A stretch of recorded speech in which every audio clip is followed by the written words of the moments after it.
안녕하세요. 저는 제 인생이 롤러코스터와 비슷하다는 생각을 하면서 살아왔습니다. 누구든 인생을 살면서 굴곡이 조금씩 생기기 마련이지만 저 같은 경우는 마치 롤러코스터를 타는 것처럼 굴곡의 차이가 엄청난 삶을 살았던 것 같아요.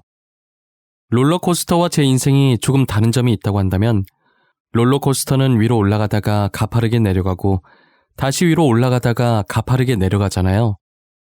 반면 제 인생은 평평한 평지를 다니다가 갑자기 지하로 훅 꺼지고 다시 점점 평지로 올라가더니 내려올 생각을 안 하고 하늘 위까지 올라가는 길만 생기더라고요.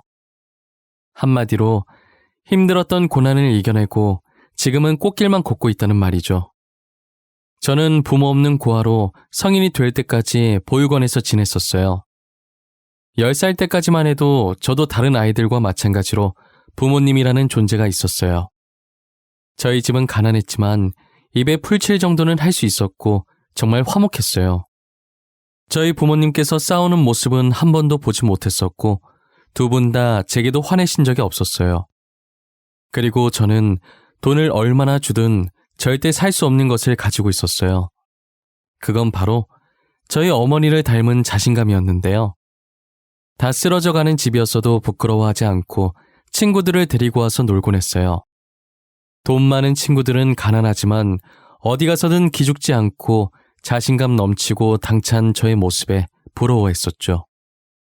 자신들은 항상 부모님들 기에 눌려 자신감이 사라진다고 했었거든요.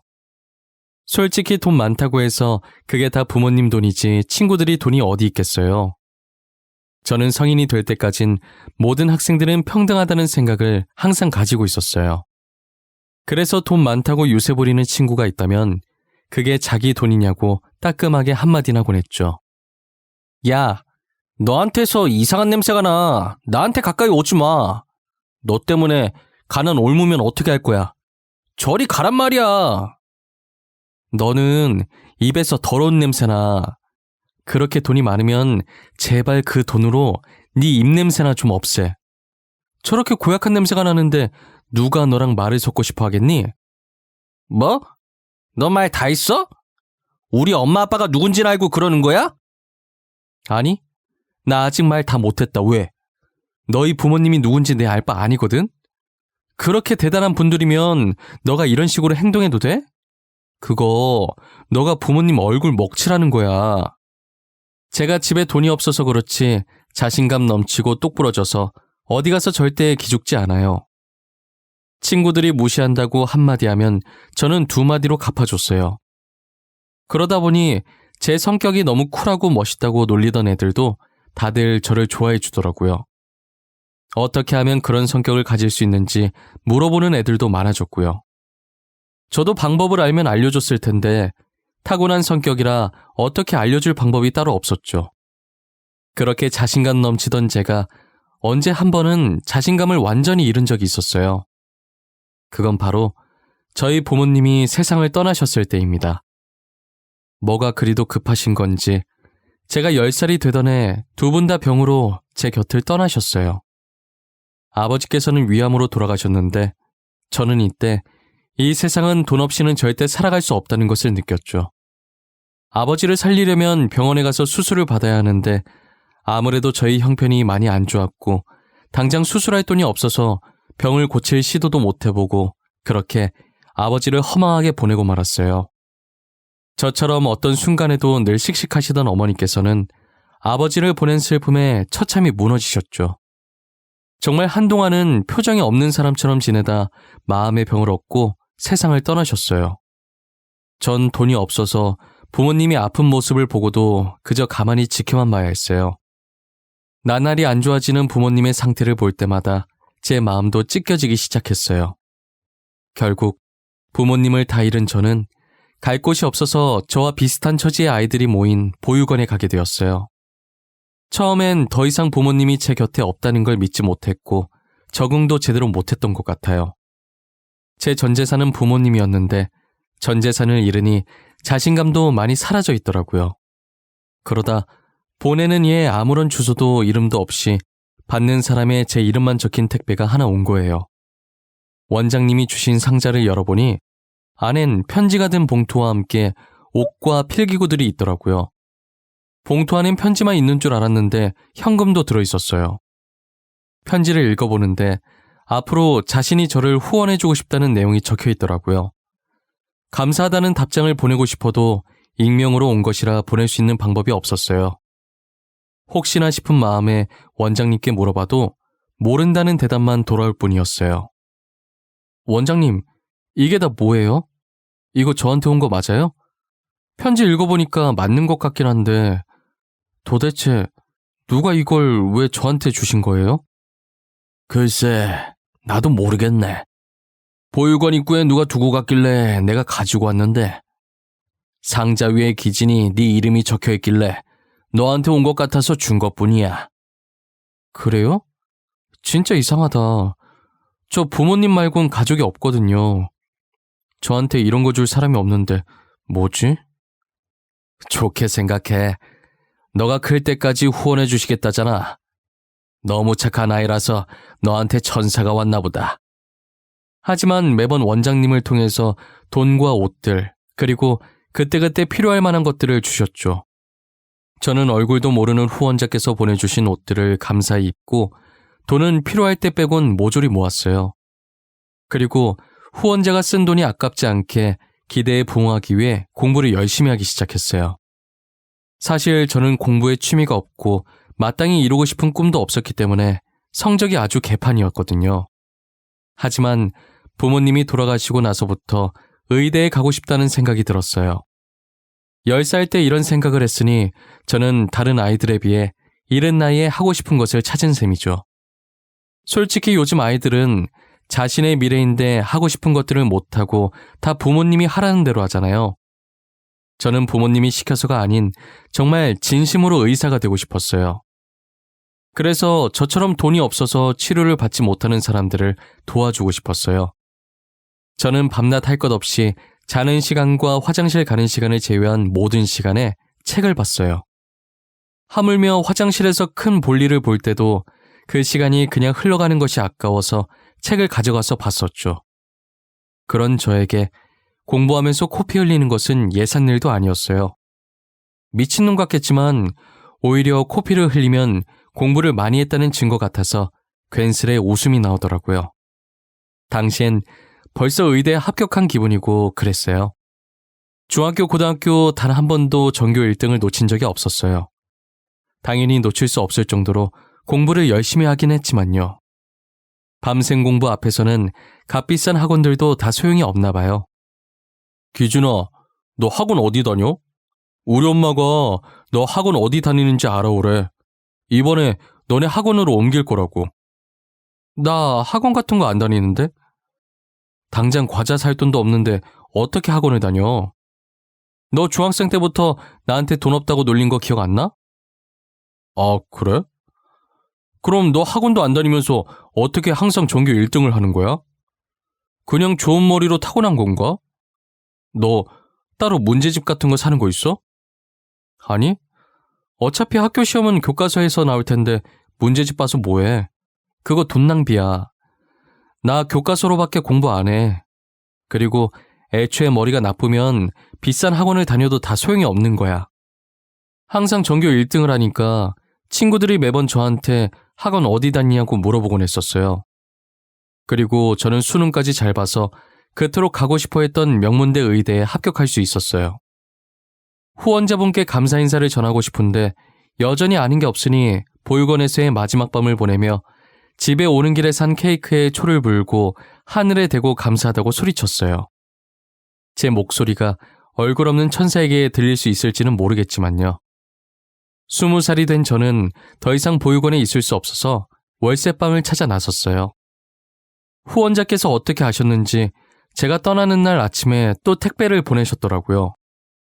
의대 합격을 축하한다고, 감사 인사 잘 들었다고 하시면서 이제 20살이면 보육원에 나와야 할 텐데 등록금이랑 집 구하는 데 보태라고 돈을 보내주셨더라고요.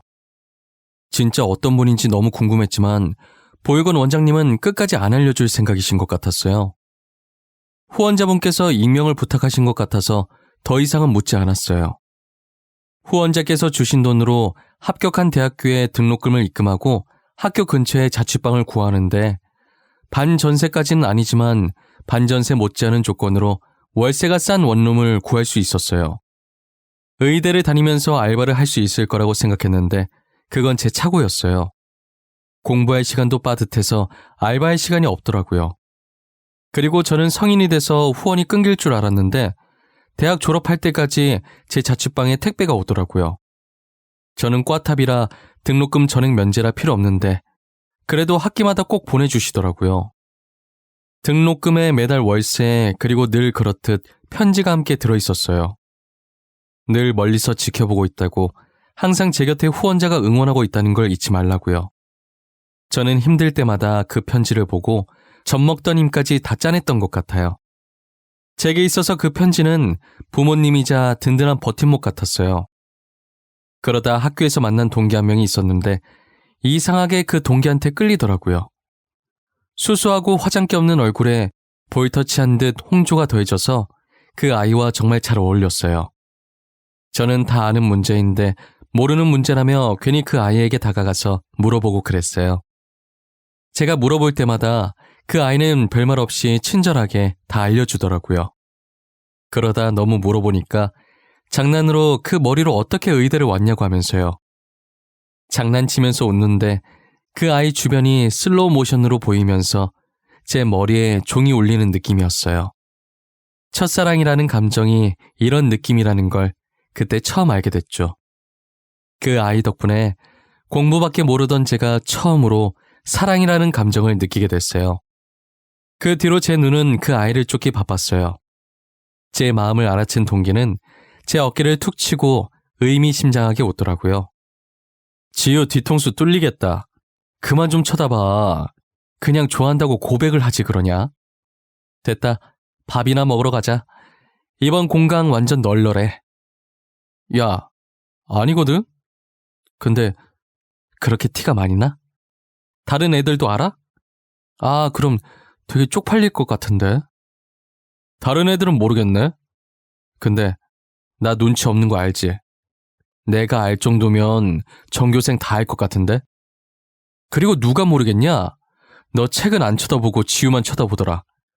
그냥 고백을 하라니까. 괜히 고백했다가 차이고 사이만 멀어지면 어떡하냐? 나는 사이 멀어지는 거 싫어. 차라리 지금처럼 멀리서 쳐다만 보는 게 나아. 아이고 등신. 그러다가 딴 놈한테 뺏겨서 후회하지 말고 얼른 고백해. 지유, 인기 많은 거 알지? 안 꾸미고 다니는데도 미모에 빛이 나잖아. 누가 가만히 두겠냐? 어제도 누가 지유한테 고백했다던데? 처음엔 고백할 생각이 전혀 없었는데 누군가가 그 아이에게 고백했다는 말을 들으니 정말 뺏길까봐 그때부터 마음이 조급해지더라고요. 동기와 밥을 먹으면서 이런저런 말을 주고받다가 고백을 해보기로 마음을 굳혔어요. 누군가에게 고백을 해본 적이 없는지라 어떻게 고백을 해야 할지 모르겠더라고요. 친구는 일부러 거창하게 준비하지 말고 아무 생각 없이 마음 가는 대로 솔직하게 고백을 하라더라고요. 어줍지 않게 준비한 것보단 담백하게 있는 그대로의 솔직한 마음을 전하는 게 더 잘 먹힌다면서요. 저는 쉬는 시간에 수업 마치고 잠시만 시간 좀 내달라고 그 아이에게 말했어요. 그 아이는 해사하게 웃으면서 또 모르는 문제 있냐고 물어보는 거예요. 전 그 아이의 대답에 할 말이 있다고 해야 하는데 바보같이 그렇다고 해버린 거죠. 제 대답에 그럴 줄 알았다는 듯이 픽 웃으면서 알겠다고 하더라고요. 그리고 그날따라 시간이 왜 이렇게 빨리 가는지 결전의 시간이 순식간에 다가왔어요. 너 나한테 문제 물어보려는 거 아니지? 할 말 있어서 시간 내달라고 한 거지? 아무래도 내 말이 맞는 것 같은데. 아니야? 어떻게 알았어? 티 났어? 내가 이리저리 티를 많이 내고 다니는 편인가 봐. 말을 안 해도 다들 알고 있네? 평소답지 않게 어색하게 말하는데 어떻게 몰라. 아까도 시간 내달라고 하는데 되게 어색했어. 너 어디 가서 거짓말은 못하겠다. 이렇게 다 티가 나서. 그래서 나한테 할 말이 뭔데? 뭐라고 얘기해야 할지 모르겠는데 내가 갑자기 이런 말 하는 거 당황스러울 수도 있어. 그니까 내가 하고 싶은 말이 있잖아. 뭐, 너가 나 좋아한다고? 아님 좋아하니까 사귀어달라고? 설마 결혼하자는 말은 아니지? 사귀는 건 좋은데 아직 결혼은 부담스럽다, 야. 너 어떻게 알았어? 설마 강지우가 너한테 말했어? 이 자식을 그냥... 무슨 소리야? 걔가 누군데? 아니, 자기가 티 다 내놓고. 그렇게 티를 내는데 어떻게 몰라. 너 꽈탑이잖아.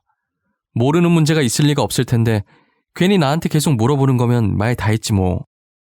알고 보니 저만 빼고 제 짝사랑을 다 알고 있더라고요. 제가 하도 티를 내고 다녀서 저처럼 혹시나 그 아이를 제게 뺏길까봐 다른 애들이 줄줄이 고백했다가 대차게 차였다고 하더라고요. 저는 왜 받아주는 거냐고 물으니 다른 애들은 검은 속내가 빤히 보였는데 저는 너무 순수해 보였대요. 자신에게 다가가는 방식도 다른 애들처럼 막 다가오지 않고 어린아이 마냥 모르는 문제 있다는 핑계로 매번 수줍게 그러고 있으니 순박한 매력에 자연스럽게 마음을 열게 됐대요. 사귀면서 알게 됐는데 당시 여자친구한테 관심 있는 거 티내려고 선 넘는 애들이 많았다고 하더라고요. 안 꾸며도 이뻐서 그런 것도 있는데 여자친구가 금수저라 더 그랬다나 봐요. 저도 여자친구가 금수저라는 사실을 몰랐는데 직접 말해줘서 알았어요. 여자친구는 제 속이 너무 투명하게 보여서 좋대요. 그래서 저는 여자친구한테 앞으로도 지금처럼 거짓없이 늘 솔직하려고요.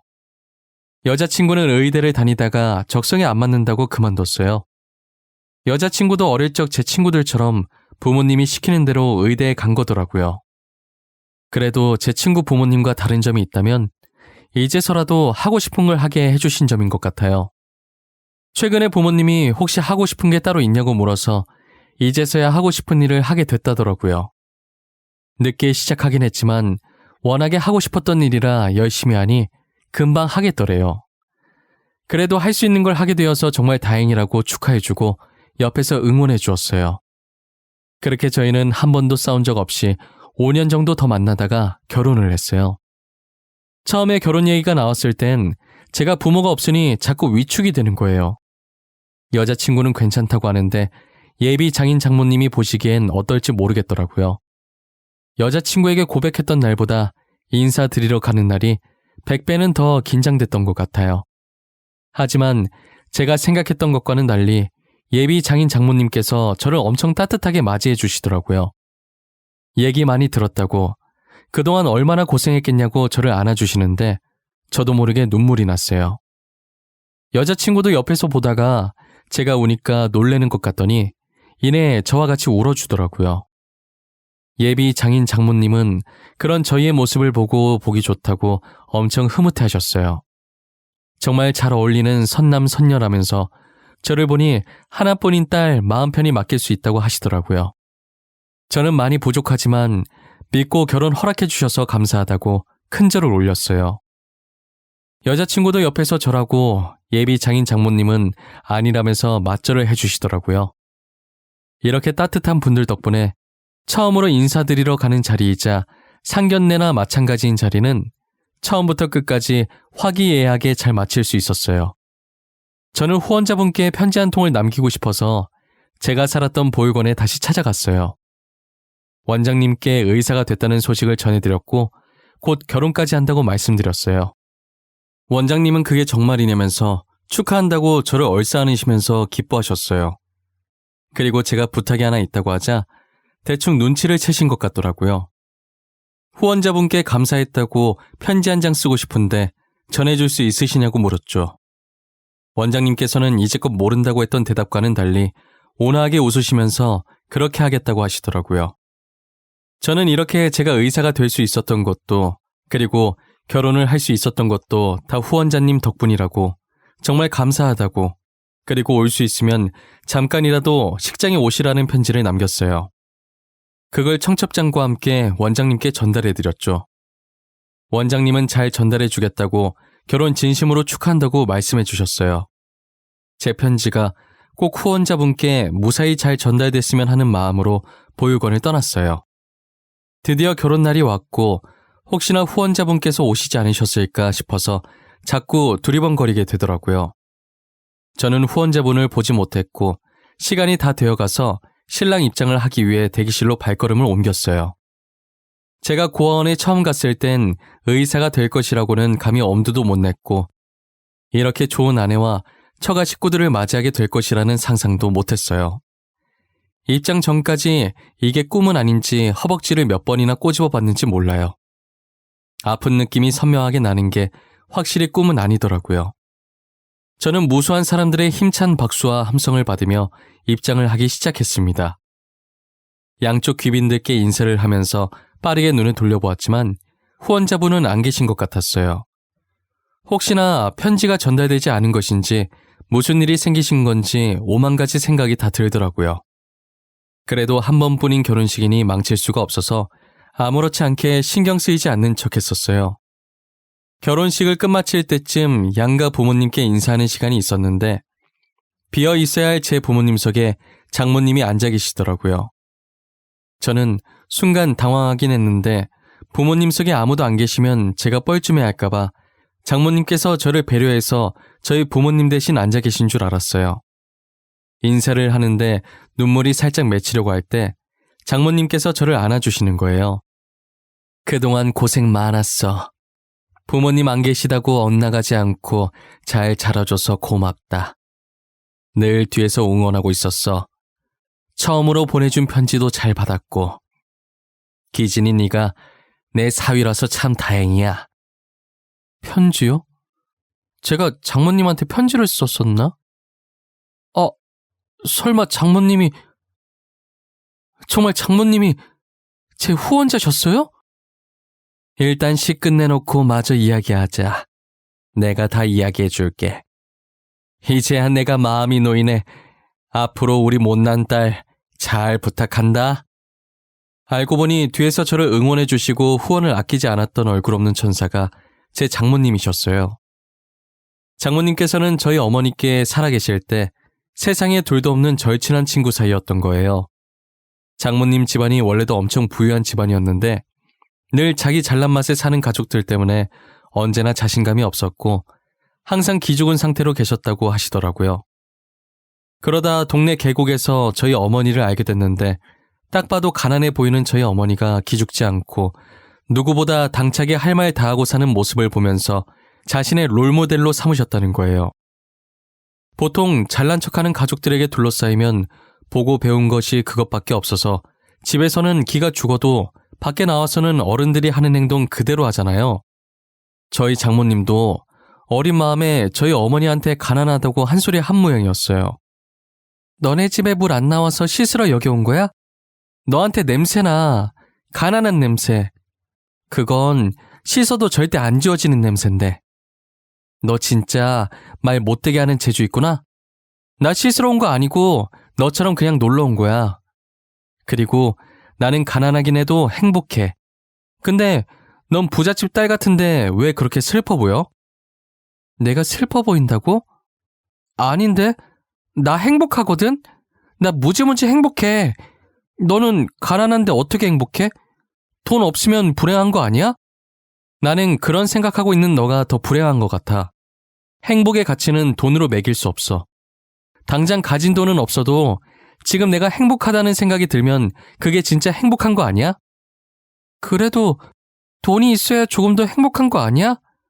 먹고 싶은 거나 사고 싶은 게 있어도 돈 없으면 못 사잖아. 너는 지금 먹고 싶은 거, 사고 싶은 거 다 살 수 있어? 그것도 다 부모님 돈으로 사는 거잖아. 너가 아무리 사고 싶어도 부모님이 안 주면 그만 아니야? 그럼 너나 나나 똑같은 처지네. 장모님은 그때 저희 어머니 말을 듣고 무언가로 머리를 세게 맞은 느낌이 들었다고 하시더라고요. 그동안 돈만 있으면 행복한 사람인 줄 알았는데 생각해보니 장모님께서는 전혀 행복하지 않았대요. 어차피 부모님 돈이고 장모님은 그저 부모님이 하라는 대로 하는 꼭두가시 같았다고 하시더라고요. 그날 어머니한테 쓴소리 들으시면서 많이 반성하고 배웠다고 하셨어요. 그 뒤로는 어머니 팬이 되어 어머니 뒤만 졸졸 쫓아다녔다고 하더라고요. 계속 인연을 이어가다가 어머니께서 이제 더 이상 살 날이 얼마 안 남았을 때 장모님을 찾아왔었대요. 자기마저 떠나면 저 혼자 남게 된다고, 염치 없지만 혼자 남을 어린 저를 부탁한다고요. 부탁할 사람이 없어서 왔다고 우시는 모습에 장모님도 따라서 많이 우셨다고 하셨어요. 장모님께서도 어머니가 떠나신 후로 저 못지않게 많이 힘들어하셨던 것 같았어요. 장모님은 어머니의 부탁을 들어주기 위해 제가 보육원에 들어가는 순간부터 원장님께 비밀 지켜달라고 하고 뒤에서 몰래 후원해 주시고 계셨던 거죠. 그리고 저를 사위로 맞이하고 싶어서 아내에게 일부러 의대에 가라고 집착하셨다더라고요. 저와 아내가 대학을 다니면서 자연스럽게 만나게 해주려고 그랬던 것이었어요. 저는 농담 삼아 저희가 운 좋게 만나서 다행이지 각자 다른 짝 생겼으면 어떡할 뻔했냐고 하니까 그런 생각은 안 해봤다고 무서운 말 하지 말라면서 제 어깨를 안 아프게 살짝 치셨어요. 그러시더니 정말 제 말처럼 그런 상황이 왔다면 정말 끔찍할 것 같다고 하시더라고요. 치를 떠시는 장모님을 보고 웃으면서 그래도 이렇게 만나서 다행이라고 앞으로 사위 노릇 잘할 테니 꼭 저희 곁에 오래오래 살아달라고 하면서 살짝 안아드렸어요. 저희 이야기를 듣고 장인어른께서는 흐뭇하게 쳐다보고 계셨고 아내는 눈물을 흘리고 있었어요. 제가 이렇게 의사가 되고 좋은 가족들을 만나게 된 건 다 장모님 덕분이라고 생각했는데 알고 보니 험난 세상 속에서 혼자서 꿋꿋하게 잘 버텨준 어린 아들에게 주는 어머니의 선물이셨던 것 같아요. 저는 그동안 장모님과 어머님께 많은 사랑을 받은 만큼 다른 사람들에게도 베풀기로 마음먹었어요. 결혼한 지 2년쯤 지났을 때 장인 장모님께서 제 개인 병원을 하나 차려주셨었어요. 그래서 평일엔 병원 일을 하고 주말엔 보육원에 가서 봉사 차원에서 무료 치료를 해주었죠. 장인 장모님도 만족해 하시고 아내도 의대 출신이라 저를 따라서 보조해주며 도와주고 있어요. 전국까지는 아니지만 제가 살고 있는 지역의 여러 보육원에 가서 여전히 봉사를 하며 잘 지내고 있어요. 그리고 저희 부모님처럼 생계가 어려워 치료를 못 받는 분들이 계시면 찾아가 봉사를 해드릴 예정이에요. 이제껏 부모님이 일찍 돌아가셔서 그동안 사랑을 못 받고 자랐다고 생각했었는데 그건 제 착각이었어요. 늘 제 곁엔 친부모님과도 같으신 장인 장모님이 계셨고 보육원 원장님도 계셨고 그리고 어떤 값진 것들과도 바꿀 수 없는 사랑스러운 아내가 있었죠. 저는 그분들이 제게 주신 사랑을 평생 동안 절대 잊지 않으려고 해요. 그동안 힘든 시간이 많았지만 끝까지 포기하지 않고 달려왔더니 이런 행복한 순간들이 저를 찾아오네요. 당장 힘든 시간을 겪고 계신다 해도 그 속을 잘 보면 손톱만큼의 기쁨이라도 찾으실 수 있으실 거예요. 만약 찾으셨다면 힘듦에 잠식되지 말고 손톱만큼의 기쁨에 취해 계시길 바랄게요. 그렇다면 언젠가는 힘듦은 사라지고 기쁨만 남게 될 거예요. 이 글을 쓰다 보니 하늘에서 저를 지켜보고 계실 저희 부모님이 생각나네요. 어떤 표정으로 지켜보고 계실지 모르겠지만 부디 제게 수고했다고 말씀해 주셨으면 좋겠어요. 정말 수고 많았다고, 이제 더 이상 걱정이 안 된다고, 앞으로는 행복할 일만 남았다고 말이에요. 그리고 이뤄질 수 있을지 모르겠지만 늘 제가 생일에 촛불 불면서 비는 소원이 있는데 다음엔 꼭 저의 자식으로 다시 만날 수 있었으면 좋겠어요. 그땐 10년이라는 짧은 시간 말고 몇십 년 동안 길게 볼 수 있었으면 해요. 여러분들 부모님께서는 아직 여러분들 곁에 계시나요? 그렇다면 오글거리시겠지만 하루에 한 번 정도 부모님께 사랑한다는 말을 해주면 어떨까요? 지금 당장은 입에 안 붙고 힘들어도 나중엔 자연스럽게 부모님을 사랑한다고 말할 수 있을 거예요. 티는 안 내셔도 부모님이 여러분들의 사랑을 기다리고 있을 수도 있잖아요. 저의 이야기는 여기까지입니다. 제 이야기를 들어주신 모든 분들께 감사드리고 시국이 시국이니만큼 늘 몸조심하시길 바랍니다.